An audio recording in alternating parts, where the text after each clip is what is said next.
All right, guys, we're back, and we're back with a Rockville. This will be the first Rockville that I've had.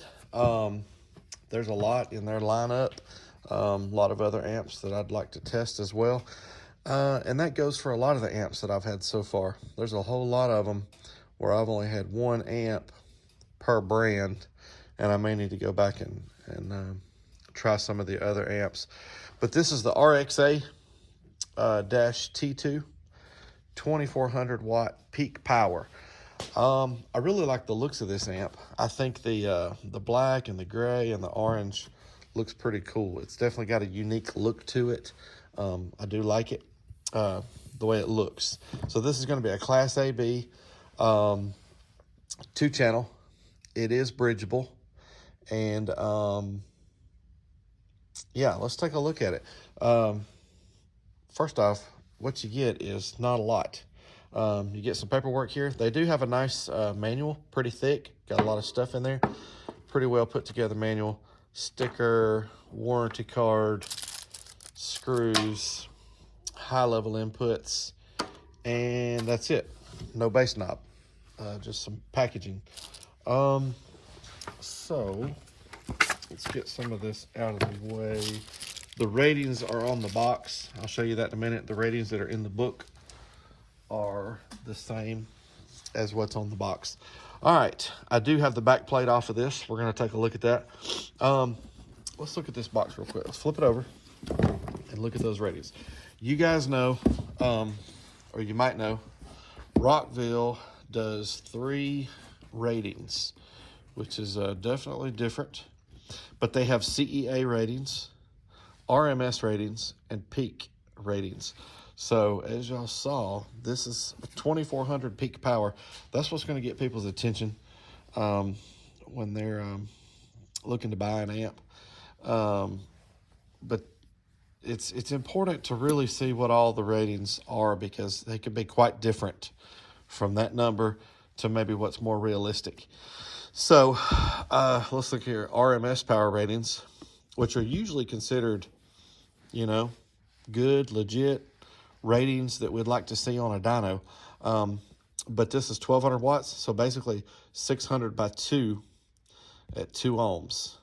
1200 by 1 at 4 ohms bridged.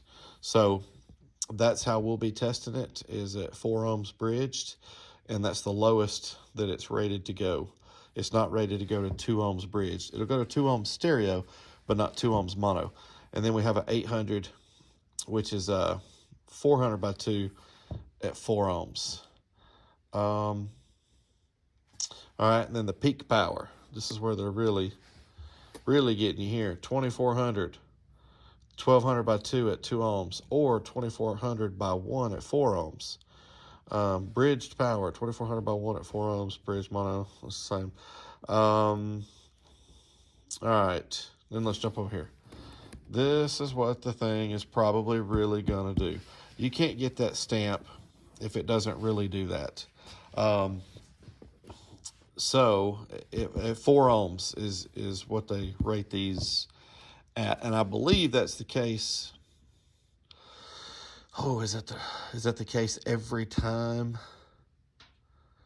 I'm not sure, but if it's got the CEA stamp, then it has to do those numbers in order to do that stamp. But sometimes in a book, you'll have like 3 ratings, and that stamp will only be out beside one of them. So be careful when you're seeing this. But here is what she's probably going to do. 200 by 2 at 4 ohms. 300 by 2 at 2 ohms. These are at 1%. We're going to go a little higher than 1%. 600 by 1 bridged at 4 ohms at 1%. So on our dyno run at the 4 ohms mono, this is probably what we'll see. You know, probably a little bit more than that, hopefully. So then, of course, here they got, again, dynamic power, 2400. There's a big difference between these ratings, even the 600. From 600 to 24, that's a big gap. You know, a lot of amps would have rated this 1200 dynamic, or 1200 peak, or 1200 max. you know, double what it's actually going to do probably. I don't know. They've, I believe they're flubbing here quite a bit. Let me say this. Once again, I'm planning to upload this video first. I have not tested this amp yet. I haven't even hooked it up yet. I don't even know if it's going to power on. And I think I'm going to try to start doing them that way. Even if it's not every time, I want to try to start doing them that way most of the time. So I don't know what it's going to do. But I do know this. It came with a birth sheet. And let's look at that birth sheet real quick. We like to see birth sheets. And it does have the serial number. And that serial number does match up with the back plate, but it is just a sticker that they put on there. So this is, they probably do 1 out of every 1,000. I don't know. I'm not sure. But here's what she did. 204 watts RMS at 4 ohms at 1%. So I'm surprised that they listed it this way, because that's going to be 204 per channel at 4 ohms. And then here is 301 at 2 ohms. Because at first that's a little misleading. You might think that that thing would only do 4 ohm, 200 at 4 ohms bridged. And this is how we know that it's this way, because it's not rated to do 2 ohms bridged. So they're giving us 301. So basically what they're saying, might be confusing you more, is 408 is what they got. Wired up at 4 ohms stereo, and 602 is what they got wired up at 2 ohms stereo. So anyhow, the 602 is what we will be looking to see, but we won't be at 2 ohms stereo, we'll be at 4 ohms mono.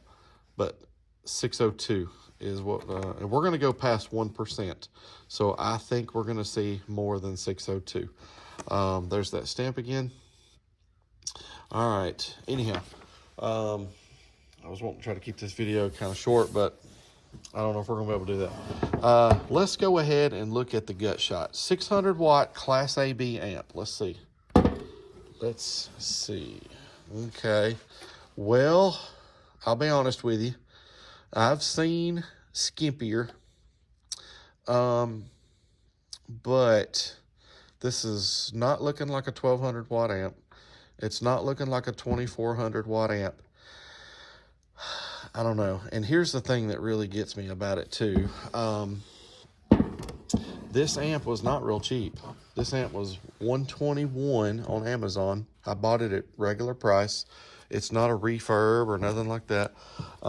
So with tax was $131.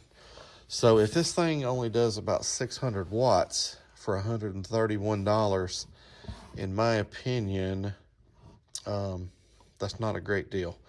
But I don't know. Let's look at the ends. There's something else that's kind of important here. All right, on this end, high level end, pass through RCAs. I like to see the output on the RCAs. That's cool. Gain, bass equalizer. Here's your crossover. You can go low pass, full range, or high pass. You select there, and then you have a range here for each of those. 50 hertz to 250 on the low pass. And then on the high pass, 15 to 250. Got a status light on the other end. All right. We do have screw down terminals. I like that.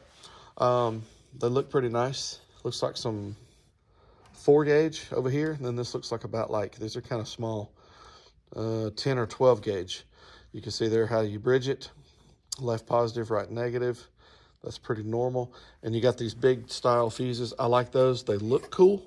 I don't know. There's something about these fuses on an amp with them being so big that looks kind of neat. But they're not easy to find in the stores. You can find them online without a lot of trouble. But anyhow. So, I'm sorry. 2 40 amp fuses. So that gives us a little indication. So 40 times 2 is 80. 80 times 10 is 800. So it makes you think, well, does this thing do 800 or what? But as y'all know on my channel, we usually do not get times 10 of the fusing. It's usually that or less. We've only had a couple that did more than times 10. So 800 watts worth of fusing.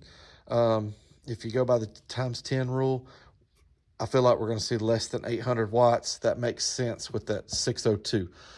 Did you notice that there was not a bass knob? Yes, it does not come with a bass knob, and there's not a place on the amp to plug in a bass knob. That's a little surprising these days. But I will say this, for not a lot of money, $10, $20, there's a big price range on these things. You can get an RCA bass knob that just goes in line with the RCAs.